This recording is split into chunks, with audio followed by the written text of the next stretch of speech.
Hey guys, so today we're going to be looking at two more keywords, having and group by. So we're going to be looking at two examples of having and three of group by. So here we go.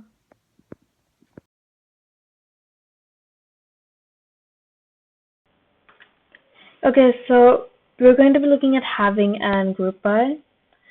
So having is basically used when you've used where once and then you can use having as many times as you want after that because you can't keep using where all the time.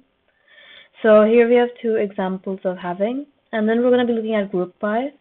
So that's down there, and we have three examples of that, but we'll look at that in a minute. So first we have having. So the first one is to find all the majors where the total number of students is more than 5. So here I have the first one. Pull it up. So then I have the count, as in the count of the student IDs. So all the student IDs in that specific major. Like in chemistry, for example, the total count of all the student IDs is 10. So basically more than 5. Then in physics is 9, mathematics 10, and so on. So here we have the count, then the major ID, and then that's pretty self-explanatory, and then the major name. The major name is basically, the majors that we're talking about. So the majors that have more than 5 students. So we have count, student ID, major, and major name. We're taking it from students, as in the student ID is coming from students naturally. Then the major ID, so we're doing a right join. So then the major ID is what we're doing the right join on. So because students has major ID and major also has a major ID, so we're basically joining it on this common column. And then we're doing a group by. So we're going to be looking at group by in more detail in a second, but here we're using it anyways. So here we're doing a group by students.major ID, and then major name, and then here we have having.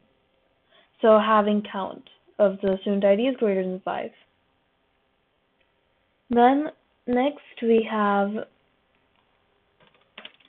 the next example is to find the students whose average grade across all the courses is greater than 3. So here we have, if I run it, so greater than 3, so here we have greater than 3 in the end. So then we have select name, so the column name, and the average grade. So we're taking it, so the grades basically, and taking an average of it from students, inner join enrollment. So here we're doing students.student ID equal to enrollments.student ID, so it's a column that's common. And then we're doing a group by name having average grade is bigger than 3, greater than 3. So this one's pretty simple. It's basically like all of the students whose average grade, so we're just taking the average over here, is across all the courses more than 3. So that's basically having. Then after that we have group by, so I'm just going to get rid of these two up here. So we have group by. So group by basically, so it groups rows that have the same value, basically. So here we have the first example, which is that to group the students by gender and find the average age in each group. So here we're selecting the gender and then the average age from students grouped by gender. So it's pretty simple. So we basically took the students like by gender, male and female, and then took the average age in each group. So the average age amongst all the males is 21.75, and the average age between the females is 21.1818. So then we have next one. So that's the group courses by credits and find the total number of courses for each credit value. So here we have the select count of course name and then credits from courses grouped by credits. This is also pretty simple. It's like we're taking the count of the course name, so group courses by credits, and then find the total number of courses for each credit value. So here we have the count and here we have the credits, and then we're basically grouping them. And then lastly, we have group students by major and calculate the total credits completed by students in each major.